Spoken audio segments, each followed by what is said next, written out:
The moment I realized what I'd done, my hands went cold. The video, the one I'd made for my boyfriend, had just been sent to the most dangerous man in the city. But what he did the next morning, that changed everything I thought I knew about monsters. This is a story about one mistake, one night, and one man who wasn't supposed to have a heart. And by the end, you'll understand why some secrets are worth dying for. Before we begin, I need you to do something. Go to the community tab right now and comment where you're watching this from. Just your city or country. Because this story, it's traveled further than you can imagine. And I want to know, are you ready for what comes next? Good. Because there's no going back now. Her name was Iris. Not the kind of name you'd expect for someone ordinary. But that's exactly what she was. 28 years old. Working 2 jobs. One at a coffee shop downtown, the other doing bookkeeping for small businesses from her tiny apartment. Iris wasn't special. She didn't turn heads when she walked into a room. Brown hair, simple clothes, quiet smile. The kind of person who blends into crowds. Who pays her rent on time. Who calls her mother every Sunday. But everyone has secrets. And Iris. She had one she'd never told anyone. She'd been dating Cameron for 8 months. He was a sales manager. Drove a decent car. Took her to chain restaurants on weekends. He was fine. Safe. The kind of man her mother approved of. The kind who'd probably propose in a year or 2, and they'd have a small wedding, and she'd spend the rest of her life being fine. But fine wasn't enough anymore. Cameron had been away on a business trip for 2 weeks. And Iris had been feeling something she hadn't felt in years, lonely. Not just lonely. Something deeper. Like she was disappearing. Like she was becoming invisible even to herself. One Friday night, after 2 glasses of wine and scrolling through social media watching other people live interesting lives, she made a decision. She was going to do something bold. Something exciting. Something just for her. She put on the one piece of lingerie she owned. Black. Simple. Nothing crazy. She set up her phone on the dresser. She took a deep breath, and she recorded a video. 30 seconds. Nothing explicit. Just her, moving slowly, looking at the camera with eyes that said things she could never say out loud. A smile that promised things. A version of herself she'd buried years ago. When she watched it back, her heart pounded. It was vulnerable. Real. Sexy in a way that felt powerful, not cheap. She typed Cameron's name in her messages. Attached the video. And before she could overthink it, she hit send. Then she set down her phone, poured another glass of wine, and waited for his response. 5 minutes past. 10:15. She picked up her phone to check if he'd seen it yet, and that's when her entire world collapsed. The video hadn't been sent to Cameron. It had been sent to a contact she didn't even remember saving, to a number from 6 months ago. From a man who'd come into the coffee shop every morning for 2 weeks straight. Who'd ordered the same thing. Every day. Black coffee.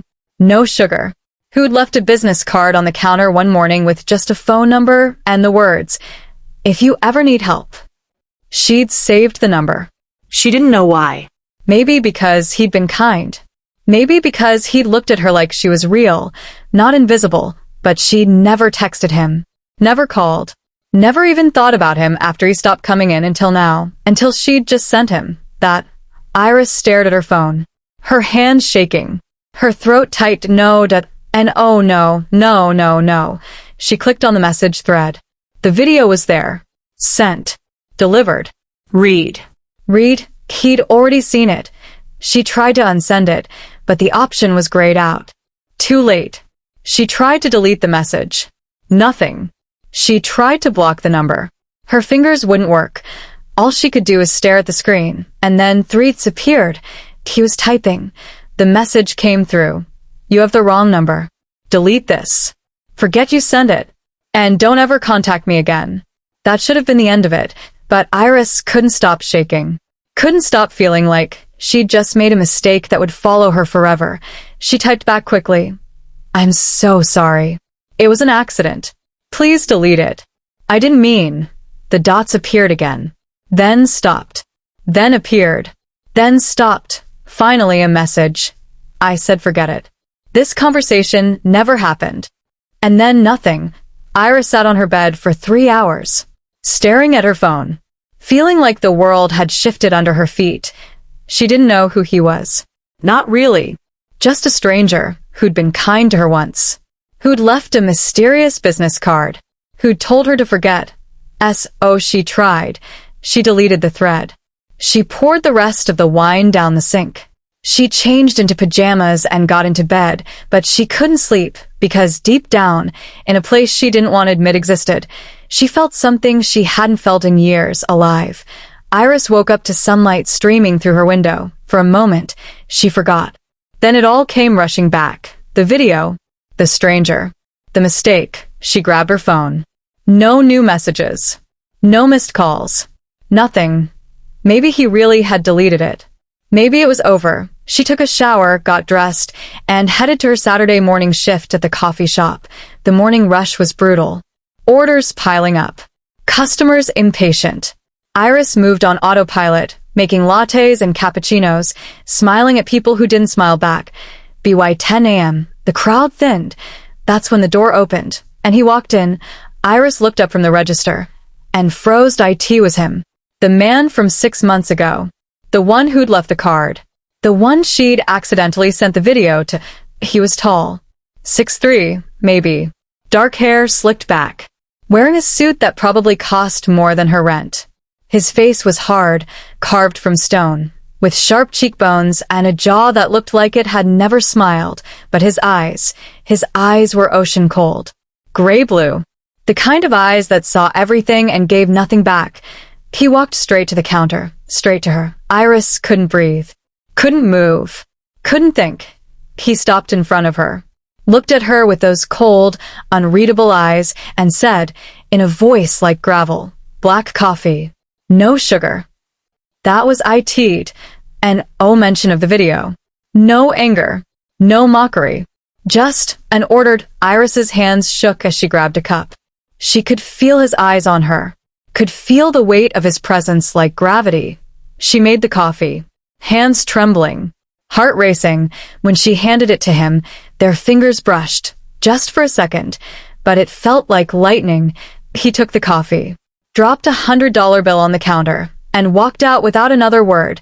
Iris stood there, frozen, as her coworker came over. "Who is that?" the girl asked. Iris shook her head. "I don't know." But that was a lie, because when their fingers had touched, she'd seen something in his eyes, recognition, and something else, something dangerous.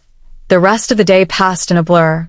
Iris couldn't focus, couldn't stop thinking about him, about why he'd come, about what it meant. When her shift ended, she walked home through the crowded streets, her mind spinning. She unlocked her apartment door, stepped inside, and froze on her kitchen table. There was an envelope, thick, cream-colored, expensive. She hadn't left it there, which meant someone had been in her apartment. Iris's hands shook as she picked it up. There was no name, no return address, just the envelope. She opened it. Inside was a card, heavy cardstock, and written in elegant handwriting. "You made a mistake. I'm willing to forget it. But first, we need to talk. Tonight, 8 p.m. The address below. Come alone. Don't tell anyone. If you don't come, there will be consequences." Below that, an address in the wealthy part of the city. A place Iris had never been, and at the bottom, a single initial. Iris's mind raced. Who was he? How did he get into her apartment? What did he want? She should call the police. She should tell someone, but something stopped her. Maybe it was fear. Maybe it was curiosity. Maybe it was that feeling of being alive again, or maybe, deep down, she knew that calling the police would only make things worse, because men who could get into locked apartments without a trace, men who left cards with single initials, those weren't ordinary men. Iris spent the next 6 hours in agony, pacing, debating, arguing with herself. At 7:30, she put on jeans and a sweater.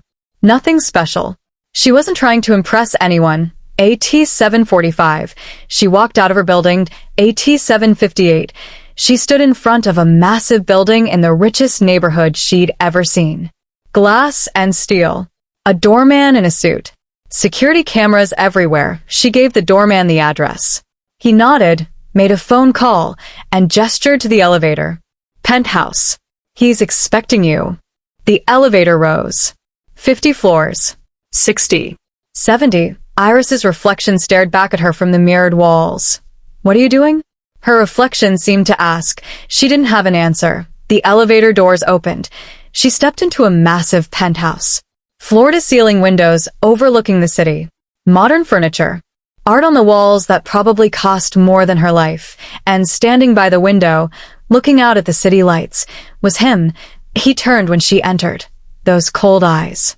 That hard face. You came, he said. His voice was steady. Calm. But there was something underneath it. Something she couldn't name. You didn't give me much choice, Iris said, trying to keep her voice from shaking. He walked toward her. Slowly. Like a predator. Everything is a choice, he said. You chose to send that video. You chose to save my number. You chose to come here tonight. He stopped 3 feet away. Close enough that she could smell his cologne. Expensive. Masculine. Dangerous. Who are you? Iris whispered. His jaw tightened. My name is Victor. And you've just made yourself a problem. Victor walked to a bar cart in the corner. Poured 2 glasses of whiskey. Handed one to Iris. She didn't take it. I don't drink with strangers who break into my apartment, she said, her voice stronger than she felt. His lips almost twitched. Almost a smile. But not quite. Smart, he said. He set both glasses down. Then I'll be direct. He turned to face her fully. And for the first time, she saw something in his eyes besides coldness, exhaustion. I'm not a good man, Iris, he said quietly. I'm the kind of man your mother warned you about. The kind you crossed the street to avoid. Then why did you leave me your card? She asked. He was silent for a long moment. Because 6 months ago, I watched you for 2 weeks. Every morning, you smiled at people who didn't smile back. You made coffee for people who didn't say thank you. And every single day, you looked a little more invisible. His words hit her like a punch.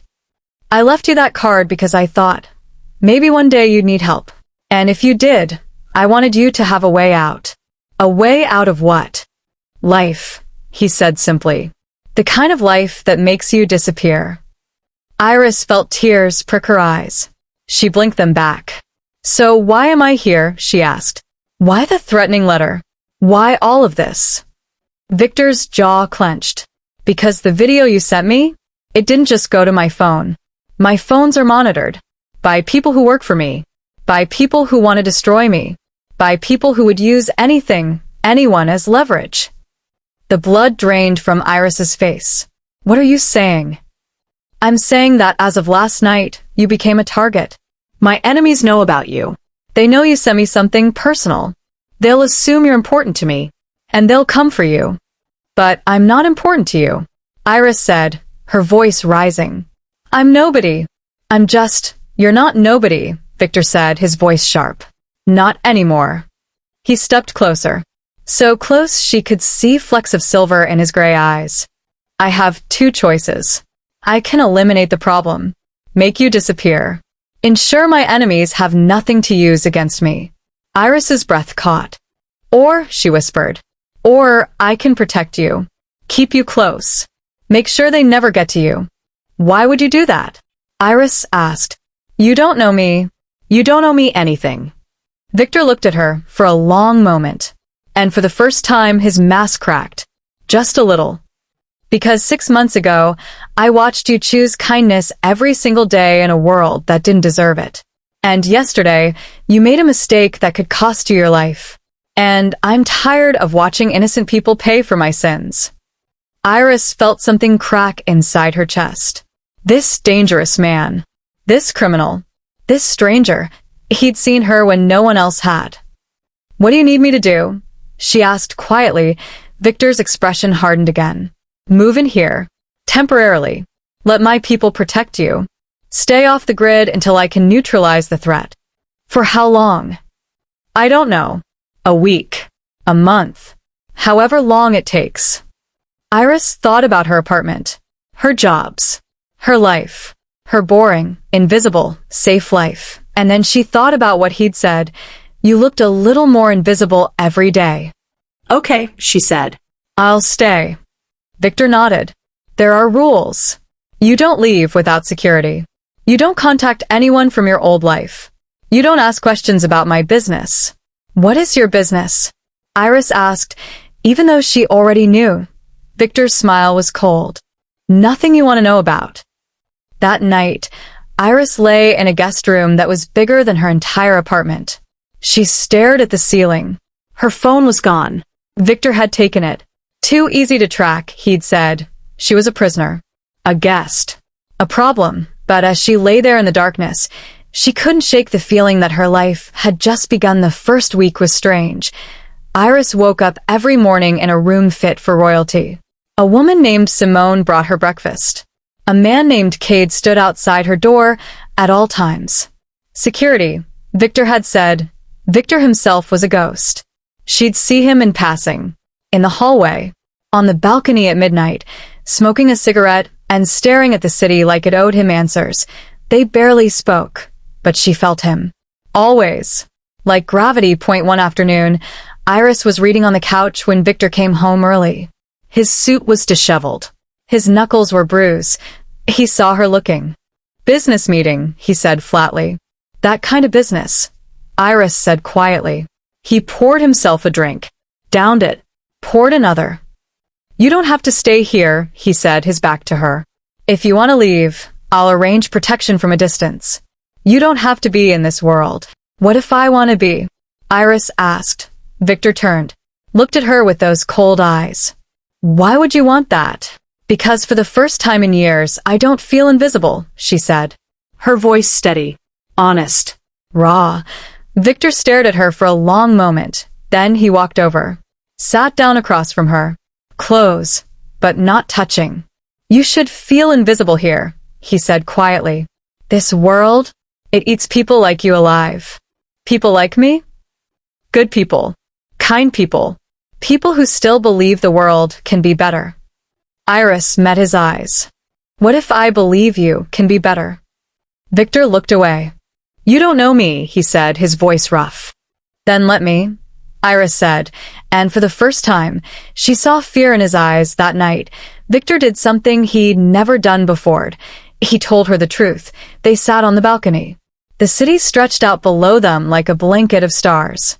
My father was a butcher, Victor said. A real one. He cut meat for a living. Worked 16 hours a day. Came home smelling like blood. He lit a cigarette. Took a drag. When I was 12, 3 men came into our shop. They wanted money. Protection money. My father refused. Said he didn't have it. Victor's jaw tightened. They beat him in front of me. Broke his hands. Said if he didn't pay, they'd come back for me. Iris's heart clenched. My father sold everything we had. The shop. Our apartment. His wedding ring. And he gave them the money. But it wasn't enough. It's never enough. Victor flicked ash over the railing. They came back. And they took me. Kept me for 3 days. Taught me what happens to people who don't pay. He looked at Iris. And she saw it. The boy he'd been. The terror. The helplessness. When they let me go, I made a promise. I'd never be weak again. I'd never let anyone take from me again. I'd become the monster, so no one could make me the victim. Tears ran down Iris's cheeks. And I did, Victor said. I became everything I hated. I hurt people. I broke people. I built an empire on fear. He stubbed out his cigarette. And then one day I walked into a coffee shop. And I saw a woman who smiled at people who didn't smile back. Who gave kindness to a world that didn't deserve it. And I remembered what I'd lost. He looked at her. Humanity, he said quietly. Iris reached out. Slowly. And took his hand, his bruised, scarred, dangerous hand. You're not a monster, she whispered. Yes, I am, Victor said. Then maybe monsters can change, Iris said. Victor looked at their joined hands. And for the first time, he didn't pull away. Everything changed on day 11. Iris woke up to shouting. Footsteps. The sound of doors slamming. She rushed out of her room. Cade was there, his gun drawn. Get back inside, he said. What's happening? They found us. Iris's blood went cold. Victor appeared, his face hard as stone. He grabbed her arm. We're leaving. Now. What about? Now. They ran. Down a back stairwell. Through a garage. Into a black SUV that was already running. Victor shoved her inside. Jumped in after her. The driver floored it. Iris looked back.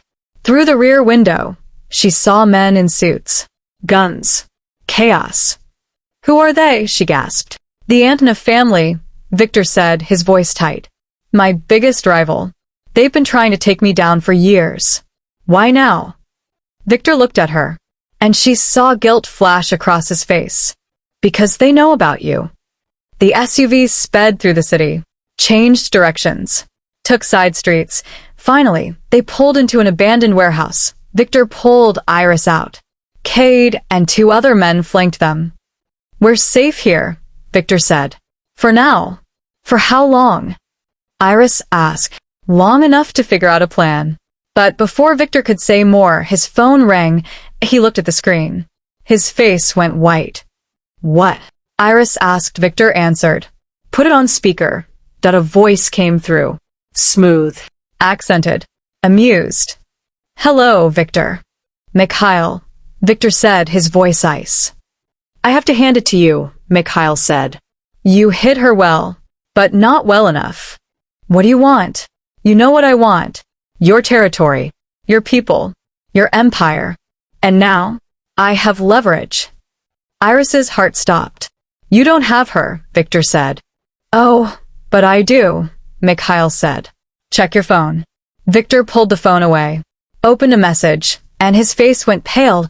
He showed Iris the screen. It was a photo of a woman, tied to a chair, beaten.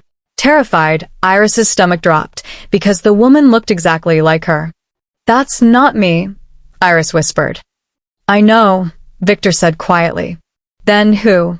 And then she remembered. 6 months ago. The coffee shop. A woman who'd come in one day. Who'd looked almost exactly like Iris. Same hair. Same build.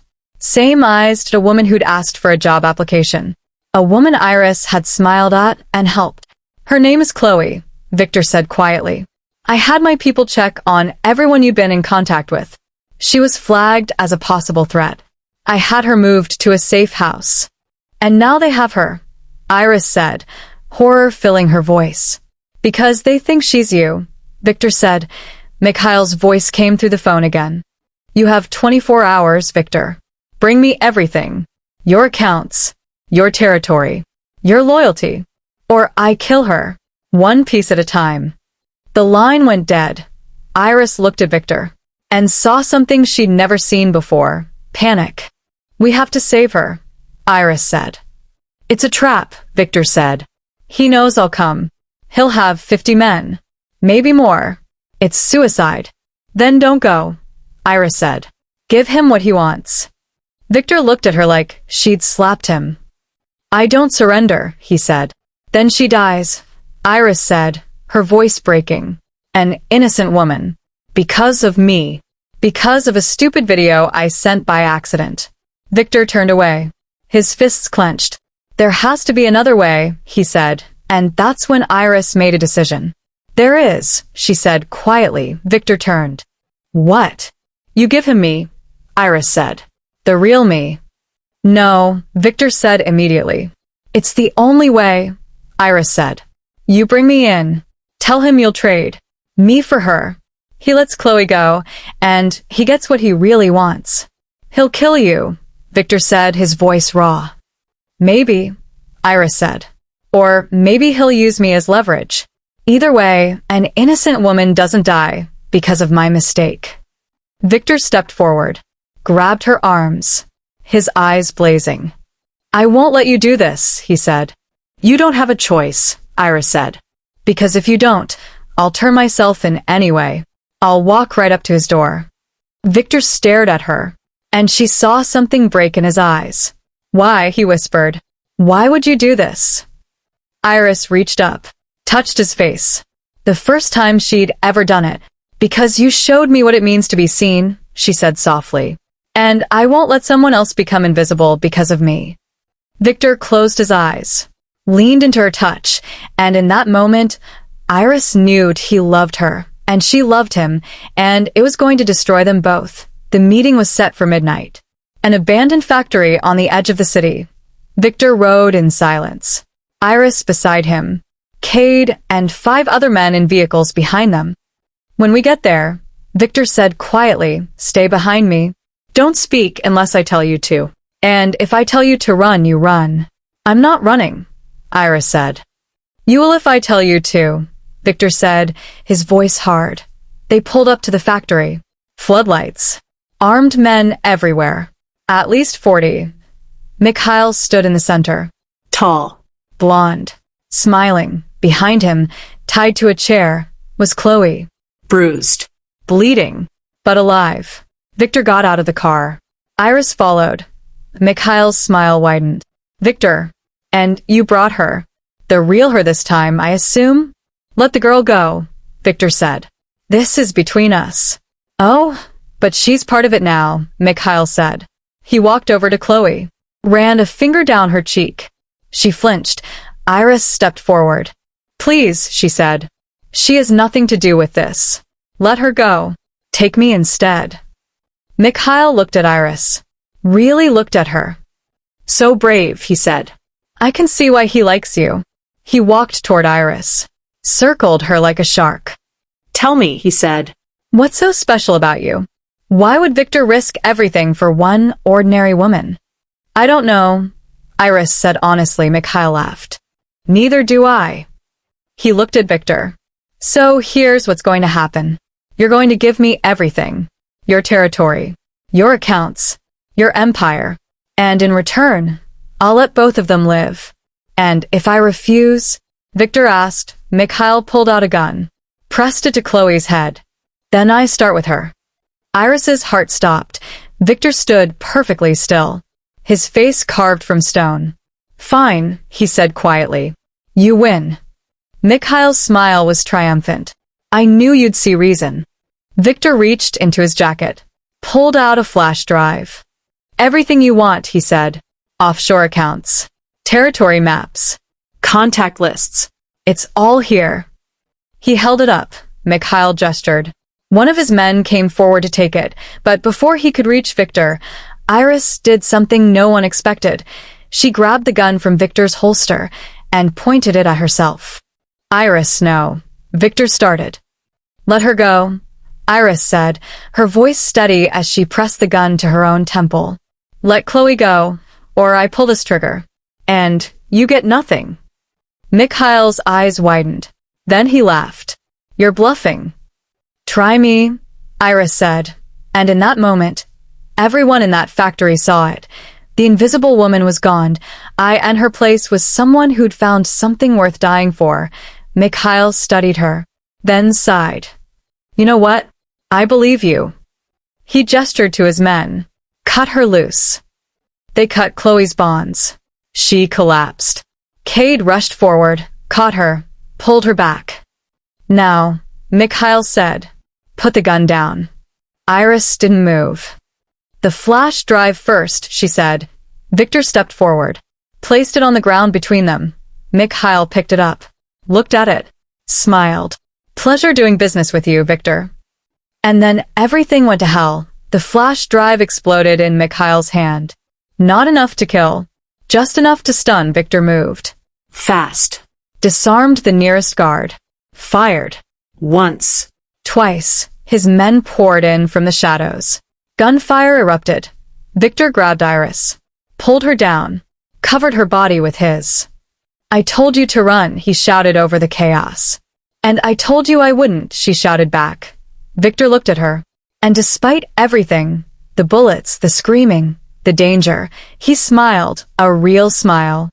"You're insane," he said. "I learned from the best," she said. And then they were running. Through the smoke. Through the chaos. Victor's hand locked around hers. They made it to the car. Cade was already there, Chloe in the back seat. "Go!" Victor shouted. The driver floored it. Behind them, the factory erupted in flames. They drove for an hour. Changed cars twice. Finally stopped at a small house in the countryside. Safe house. Off the grid. Hidden inside, a doctor was waiting. He checked Chloe. Bruised ribs. Concussion. But she'd live. Iris sat beside her. Held her hand. "I'm so sorry," Iris whispered. Chloe looked at her. And smiled weakly. "You saved my life," she said. "You almost died because of me." "No," Chloe said. "I almost died because bad people exist. You almost died trying to save me." She squeezed Iris's hand. "Thank you." Later, after Chloe was asleep and the house was quiet, Iris found Victor on the porch. He was staring at the stars. She sat beside him. "Is it over?" she asked. "For now," Victor said. "Mikhail's dead. His organization is in chaos.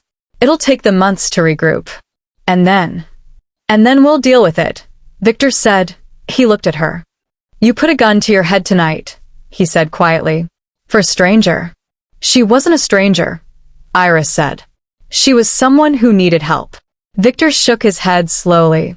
"You're either the bravest person I've ever met or the most foolish. Maybe both," Iris said with a small smile. Victor reached over. Took her hand. His thumb traced circles on her palm.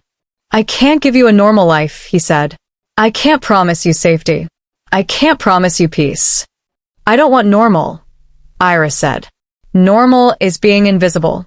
Normal is disappearing." She turned to face him fully. "You asked me 6 months ago if I needed help, and I didn't know how to answer. But I do now." "What do you need?" Victor asked, his voice rough. "I need someone who sees me," Iris said. "Not the version I pretend to be. Not the version that makes everyone comfortable. The real me. The messy, complicated, terrified, brave me." She squeezed his hand. "And you see me, Victor. Maybe you're the only one who ever has." Victor lifted her hand to his lips. Kissed her knuckles gently. "I see you," he whispered. "God help me. I see everything." And then he kissed her, not rough, not desperate. Slow. Tender. Like she was something precious. Something worth protecting. When they pulled apart, Iris rested her forehead against his. "What happens now?" she whispered. Now. Victor said. "Now we figure out how to live." Iris stood in a new coffee shop, not the old one downtown. This one was different. In a different neighborhood. Smaller. Quieter, but she still made coffee for people who didn't always say thank you. Still smiled at people who didn't always smile back. The difference? She didn't feel invisible anymore. The door opened. Victor walked in. No longer in an expensive suit. Just jeans and a dark sweater. He looked softer. Still dangerous. Still powerful. But human. He walked to the counter. "Black coffee?" Iris asked with a smile. "No sugar," Victor said, his lips twitching. She made his coffee. Their fingers brushed when she handed it to him. That same lightning. Victor leaned across the counter. "I'm taking you somewhere tonight," he said. "Where?" "It's a surprise." "I don't like surprises," Iris said. "You like this one," Victor said. That night, he took her to the art museum. After hours. He'd rented the entire place. They walked through empty galleries. Just the two of them and centuries of beauty. In front of a painting of a sunrise, Victor stopped. "I've been thinking," he said. "Dangerous habit." Iris teased, he smiled. Then turned serious. "About what you said. About being seen." He took both her hands. "I spent my whole life being invisible in a different way. Hiding behind a monster. Behind power. Behind fear. Because I thought if anyone saw the real me, they'd see weakness." His gray eyes met hers. "But you looked at me, the real me, and you didn't run. You didn't judge. You just saw me." Iris's throat tightened. "And I want to keep seeing you," Victor said quietly. "Not for 3 months. Not for a year. For as long as you'll let me." He reached into his pocket. Pulled out a small box. Iris's breath caught. "This isn't what you think," Victor said quickly. "It's not a ring. Not yet. I know we've only known each other a few months. I know my life is complicated and dangerous and, Victor, Iris said softly. What is it? He opened the box. Inside was a key. It's to a house, he said. Not a penthouse. Not a fortress. Just a house. With a garden. In a quiet neighborhood. Where you can be invisible if you want to be, or seen if you don't. His voice cracked slightly. It's yours. No strings. No conditions. Whether you want me in your life or not. Iris looked at the key, then at him. Why would you do this? She whispered. Because 6 months ago, I watched you become invisible. And 3 months ago, you risked your life to save a stranger. And every day since, you've shown me that humanity isn't weakness. He closed his eyes. You showed me that being seen isn't dangerous. It's beautiful. Iris took the key. Then she took his face in her hands. I don't want the house without you, she said. Victor's eyes opened. I want the messy life, Iris said. The complicated one. The dangerous one. As long as it's real. As long as I'm seen. As long as you're there. She kissed him. Deep and slow and full of promise. When they pulled apart, Victor rested his forehead against hers. I love you, he whispered. I didn't think I was capable of it. But I do. I love you too, Iris said. My beautiful monster. Victor laughed. Actually laughed. The sound echoing through the empty museum. And in that moment, surrounded by art and beauty and history, two people who'd spent their lives being invisible finally found each other. 1 year later, Iris stood in a garden. Her garden. Behind a house that was finally a home, tomatoes grew in neat rows. Flowers bloomed along the fence. A small table sat in the shade. Victor came out of the house, carrying 2 cups of coffee. Black, no sugar? Iris asked. Always, he said. They sat together in comfortable silence. Do you miss it? Iris asked. The penthouse. The power. The empire. Victor thought for a moment. No, he said. I miss the certainty, but not the emptiness. He looked at her. This is better. Even with the danger? Iris asked because the danger hadn't disappeared. It never would. Victor's past followed him. There were still enemies. Still threats. Still nights when armed men stood watch outside their home, but they faced it together. Especially with the danger, Victor said. Because now I have something worth protecting. Iris leaned against his shoulder, and as they sat there, in a garden full of life, 2 people who'd been invisible finally understood what it meant to be seen, not perfect, not safe, but real, and that was enough. Sometimes the most dangerous thing you can do is let someone see the real you, but sometimes it's the only thing worth doing. If you made it this far, you're part of something special. This story traveled across the world to reach you. And I want to know where it found you. Go to the community tab right now. Leave a comment with just your city or country. Let's see how far Iris and Victor's story has reached, because here's the truth. We all feel invisible sometimes. We all wonder if anyone really sees us. And maybe, just maybe, this story reminded you that you're not alone. Comment below. Share this with someone who needs to hear it. And remember, being seen is scary. But being invisible? That's the real danger. Until next time.